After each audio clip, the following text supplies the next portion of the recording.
यतो जयतेदं प्रपञ्चं विचित्रं स्थितिं याति यस्मिन्नेकान्तमन्ते सकर्मादिहीनं स्वयं ज्योतिरात्मा शिवोऽहं शिवोऽहं शिवोऽहं शिवोऽहम्।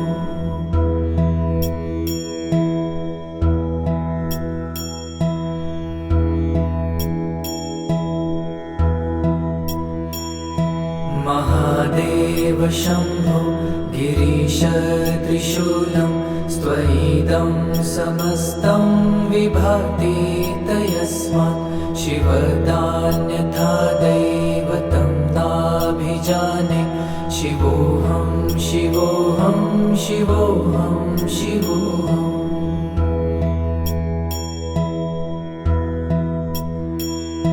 यतो